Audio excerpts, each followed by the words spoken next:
चारही राज्यांच्या मुख्यमंत्र्यांना बोलवलं होतं। नर्मदा प्रकल्पाच्या संदर्भात ज्या काही अडचणी होत्या, ज्या लिगसी इश्यूज होते, त्या संदर्भात बऱ्याच दिवसांपासून वाद चालले होते। त्यामध्ये कोणी किती पैसे द्यायचे या संदर्भातले काही वाद होते। गुजरातनी जे काही पैसे खर्च केलेले आहेत त्याच्यामध्ये जे शेअरेबल पैसे आहेत त्यात जे काही वेगवेगळ्या राज्यांना पैसे द्यायचे आहेत त्या संदर्भातले काही वाद होते। आणि त्यासोबत महाराष्ट्राचं एक मत होतं की नर्मदा प्रकल्प हा पूर्ण झाला, परंतु महाराष्ट्राला त्यातनं 20 तर मिळाली, पण जे 10 TMC पाणी महाराष्ट्राला त्यातनं कबूल केलं होतं ते मात्र मिळालेलं नाही। ते पाणी आम्हाला मिळालं पाहिजे। त्या दृष्टीने आजच्या बैठकीमध्ये फार चांगले निर्णय झाले आणि जवळपास इश्यूज क्लोज झाले। महाराष्ट्राला आता केवळ 27 कोटी रुपये देणं आहे, बाकी सगळं आपलं जे देणं आहे ते आता या ठिकाणी रद्द झालेलं आहे। आणि जे 10 TMC पाणी महाराष्ट्राला त्या ठिकाणी द्यायचं होतं त्याच्यामध्ये नर्मदा तापी डायव्हर्जन या स्कीममधनं 5 TMC आणि 5 TMCची मागणी आम्ही उकईमधनं केली होती, तर त्याही संदर्भात आज हा निर्णय झालेला आहे। आणि विशेषतः उकईमधनं ज्या काळामध्ये पाणी असतं, हा जो पावसाचा काळ आहे त्या काळामध्ये 3 ते 4 महिने ते पाणी उचलायची परवानगी महाराष्ट्राला आम्ही देऊ, हे गुजरातनी मान्य केलं। तशा पद्धतीनं माननीय जे गृहमंत्री साहेब आहेत आणि जलशक्ती मंत्रालयाचे जे मंत्री आहेत CR पाटील साहेब, या सगळ्यांनी त्याला मान्यता दिली। त्यामुळे अनेक वर्षापासनं आपल्याला कल्पना आहे की नर्मदा प्रकल्प पूर्ण होऊन पुष्कळ वर्ष झाले, याचे गेट्सही 2014 साली क्लोज झाले, पण महाराष्ट्राला मात्र एक थेंबही पाणी त्यातनं मिळालेलं नव्हतं। आपल्याला केवळ वीज मिळत होती। आजच्या बैठकीमुळे महाराष्ट्राच्या हिस्स्याचं 10 TMC पाणी हे मिळण्याचा मार्ग मोकळा झाला आणि त्यातनं विशेषतः इकडे नंदुरबार जिल्हा असेल, तिकडे जळगाव जिल्हा असेल किंवा जो आपला नाशिकचा काही भाग आहे, आता ते नेमकं कुठे आणि कसं न्यायचं याचा आपण आराखडा तयार करतो आहोत, पण त्यातनं मोठा फायदा हा महाराष्ट्राला आजच्या या बैठकीमुळे झालेला आहे। आणि म्हणून मी माननीय गृहमंत्री महोदय अमित शाह साहेब, जलशक्ती मंत्री जे आहेत आपले CR पाटील साहेब आणि गुजरातचे मुख्यमंत्री यांचेही आभार मानतो की एक सकारात्मक अशा प्रकारचा तोडगा या ठिकाणी निघाला आणि महाराष्ट्राला महाराष्ट्राच्या हिस्स्याचं पाणी मिळालं आहे। पुनर्वसन पूर्ण संपलेलं आहे। आम्ही तेच त्यांना त्या ठिकाणी मांडलं की ज्यावेळेस पुनर्वसन करायचं होतं त्यावेळी 2008 साली महाराष्ट्राने आपली जमीन दिली, पण महाराष्ट्राला पाणी मिळालेलं नाही, ते आज महाराष्ट्राला देण्याचं त्यांनी कबूल केलं आहे। त्यामुळे या 10 TMC पाण्यामुळे महाराष्ट्राला निश्चितपणे मोठा फायदा होईल। आणि जवळपास मला असं वाटतं की गेले 15-20 वर्ष जो डिस्प्यूट चाललेला आहे तो एक प्रकारे आज समाप्त झालेला आहे। आज या ठिकाणी माननीय प्रल्हाद जोशी साहेब यांच्याकडे अपारंपरिक ऊर्जा स्रोत मंत्री जे आहेत त्यांच्याकडे एक बैठक झाली आणि विशेषतः केंद्र सरकारने कुसुमच्या माध्यमातून खूप मोठ्या प्रमाणात आपल्याला निधी हा दिलेला आहे। महाराष्ट्र आज त्याच्यामध्ये नंबर 1 आहे। आज आम्हाला केंद्रीय मंत्री महोदयांनी सांगितलं की एकूण आम्हाला या योजनेमध्ये जेवढा पैसा मिळाला त्याचा 51% पैसा हा आम्ही महाराष्ट्राला दिला आहे। म्हणून मी त्यांचे अतिशय मनापासून आभार मानतो की त्यांनी मोठ्या प्रमाणात निधी दिला आहे। आता नवीन सुधारित कुसुम योजना येते आहे, त्याही योजनेमध्ये महाराष्ट्राला त्यांनी जास्तीत जास्त मदत करावी अशा प्रकारची आम्ही त्यांना विनंती केली आहे। त्यांनी देखील आम्हाला या ठिकाणी सांगितलं की विशेषतः प्रधानमंत्री सूर्यघर योजना जी आहे या योजनेमध्ये आताही महाराष्ट्र आता नंबर 1 वर आला आहे, पण महाराष्ट्राने मोठं टार्गेट घेतलं पाहिजे अशी त्यांची अपेक्षा। आम्ही त्यांना आश्वस्त केलं आहे की महाराष्ट्र मोठं टार्गेट घेऊन तेही टार्गेट पूर्ण करेल। त्याच्या व्यतिरिक्त काही अजून गोष्टी त्यांनी आम्हाला लक्षात आणून दिलेल्या आहेत की ज्यामध्ये सुधारणा करण्याची आवश्यकता आहे। आम्ही आश्वस्त केलं आहे की त्याही गोष्टी आम्ही सुधारित करू। आणि मला असं वाटतं की आत्तापर्यंत केंद्रीय मंत्रालयाने सर्वात जास्त पैसा हा महाराष्ट्राला दिलेला आहे आणि पुढेही या सगळ्या योजनांमध्ये आपल्याला तो निधी मिळेल याबद्दल मला खात्री आहे। आणि म्हणून मी माननीय प्रल्हाद जोशी साहेबांचे अतिशय मनापासून आभार मानतो। 10 TMC पाण्यामुळे किती महाराष्ट्राची भूमी सिंचित होणार आहे आणि कशा पद्धतीने शेतकऱ्यांना त्याचा फायदा होणार आहे आणि कुठले कुठले जिल्हे आहेत? खूप मोठ्या प्रमाणात हा सगळा फायदा होईल। विशेषतः नंदुरबार सारख्या जिल्ह्याला फायदा होईल। उत्तर महाराष्ट्रामध्ये हा सर्वात जास्त फायदा होणार आहे। आता या ठिकाणी जे उकईतनं, कारण उकई हा काही या योजनेचा भाग नव्हता, पण आपण त्यांच्या लक्षात आणून दिलं की आम्ही इथनं पाणी नेऊ शकत नाही.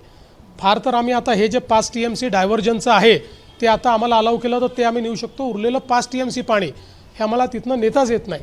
त्यामुळे उकईतनं आम्हाला तुम्ही ते पाणी दिलं तरच आमचं 5 TMC पाणी जे आहे, आणि मग तिकडनं तुम्ही आम्हाला द्या, इकडचं आम्ही 5 TMCचा हक्क जो आहे तो सोडून देतो, ते पाणी इथल्याऐवजी आम्हाला तिकडनं तुम्ही द्या, तिथनं आम्हाला नेणं फिजिबल आहे. तर ते त्यांनी मान्य केलेलं आहे. त्यामुळे आता त्याच्यावरचा जो प्रोजेक्ट आहे हा आता आपण या ठिकाणी तयार करू आणि मग डिटेल प्रोजेक्ट रिपोर्ट नंतर हे पाणी कुठे कुठे देता येईल हे आपल्याला मला सांगता येईल. महाराष्ट्रामध्ये मोठ्या प्रमाणात पाऊस पडतोय, ग्लोबल वॉर्मिंगचं संकट आहे आणि मधल्या काळात नद्याजोड प्रकल्पासंदर्भात तुम्ही चर्चा केली CR परिषदेसोबत, याचा काही परिणाम होऊ शकतो का, फायदेशीर होऊ शकतो? मला असं वाटतं की नदीजोड प्रकल्प हा आपल्याला फायदेशीरच आहे. याच्यामध्ये विशेषतः आता जो आपण या ठिकाणी फ्लड डायव्हर्जन प्रोजेक्ट तयार केलेला आहे कोल्हापूर आणि सांगलीचा, तर त्या प्रोजेक्टमुळे देखील मराठवाड्यासारख्या भागामध्ये जवळपास 30-40 TMC पाणी आपण त्या ठिकाणी घेऊन जाऊ शकतो, क्वांटम वाढवू शकतो. दुसरी आपली जी लिंक आहे म्हणजे वैनगंगा आणि नळगंगा ही जी लिंक आहे ज्यामध्ये 62 TMC पाणी आपल्याला मिळणार आहे, ती आता केंद्रीय मंत्रालयाकडे CWCच्या मान्यतेला गेली आहे. ती मान्यता झाली की आपण त्याचं टेंडर काढू शकू. ते अंतिम मान्यतेमध्ये आहे. बाकी सगळे रेग्युलेटरी अप्रुव्हल्स आपल्याला आलेले आहेत आणि नुकतंच त्याचं रिव्हिजन केल्यानंतर आता आपला ग्रह असा झाला आहे की त्यामध्ये अजून 25 TMC पाणी आपल्याला जास्त मिळू शकते. म्हणजे जवळपास 90 ते 95 TMC पाण्यापर्यंत आपण त्या ठिकाणी जाऊ शकतो. त्यामुळे तेही काम आहे. इतर ज्या आपल्या लिंक्स आहेत त्याही आता अंतिम टप्प्यामध्ये आहेत, ते DPRच्या टप्प्यामध्ये आहेत. त्याचा DPR फायनल झाल्यानंतर त्याचंही रेग्युलेटरी सगळे आपल्याला फायदे ज्या काही परमिशन्स आहेत त्या मिळालेल्या आहेत. त्या रेग्युलेटरी परमिशन्सच्या आधारावर DPR फायनल झाला की तो DPR CWCच्या मान्यतेकरता आपण पाठवू.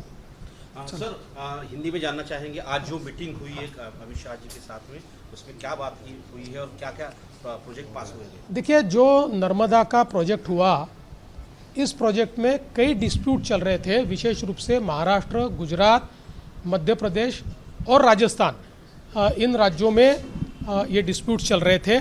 उन सारे डिस्प्यूट्स को साथ में मिलकर रिजॉल्व करने की बात हुई और आज उसको हमने रिजॉल्व किया है. इसमें बहुत हम लोगों को लगता है कि एक अच्छी भूमिका माननीय गृह मंत्री जी ने और माननीय जल शक्ति मंत्री जी ने ली है, जिसके कारण जो हमारे ऊपर काफ़ी बकाया निकाला हुआ था अब वो भी सारा खत्म हुआ और केवल 27 करोड़ रुपए ये महाराष्ट्र को अपने हिस्से के उसमें देने हैं. जो पहले 2000-3000 करोड़ रुपए हमारे ऊपर बकाया निकला गया था वो सारा अभी माफ़ हो गया है. केवल 27 करोड़ रुपए महाराष्ट्र को देना है. और साथ में महाराष्ट्र को इसमें 10 TMC पानी मिलना था, लेकिन वहाँ के ज्योग्राफिकल सिचुएशन के कारण और टोपोग्राफी के कारण वो पानी मिल नहीं सकता था. इसलिए हमने 2 अलग अलग प्रोजेक्ट्स उनके सामने रखे कि जहाँ से हम लोग एक जगह से 5 TMC डायवर्शन कैनाल से हम ले सकते हैं और दूसरा 5 TMC पानी हमको अगर उकई से मिलता है तो उसके कारण हम लोगों को वो फ़ायदा होगा.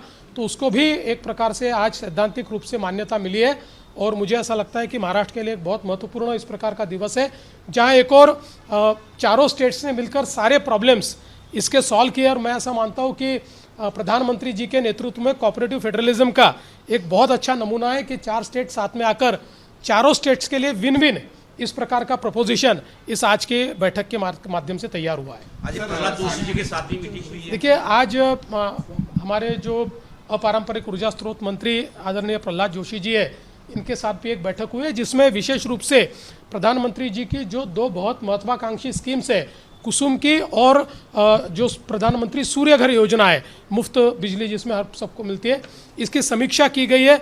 इसमें महाराष्ट्र ने बहुत अच्छा काम किया है. मंत्री जी ने हमको ये कहा कि महाराष्ट्र को कुल जो कुसुम में जो राशि रखी गई थी उसमें 51% राशि महाराष्ट्र को मिली है.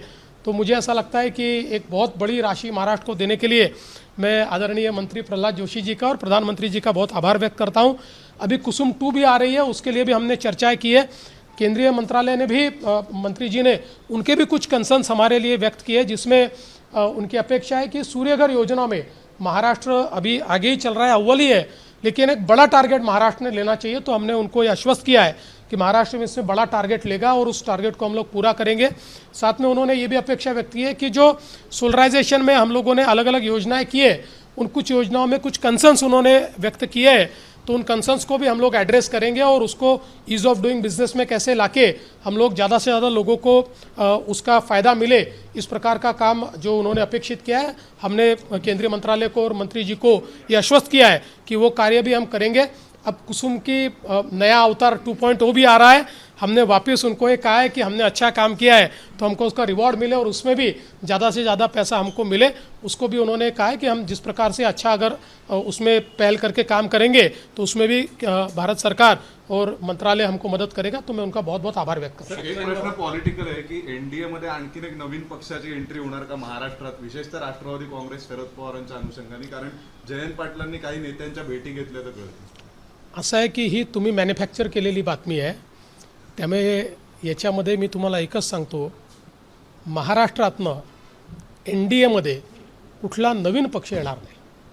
आता जे पक्ष आहेत तेच पक्ष राहतील, कुठलाही नवीन पक्ष आत्ता एन डी एमध्ये येण्याची आमची कुठली चर्चा नाही। पण सोबतचे लोक सोडून जाऊ नये म्हणून अशा स्वरूपाच्या बातम्या पेरल्या जात आहेत का?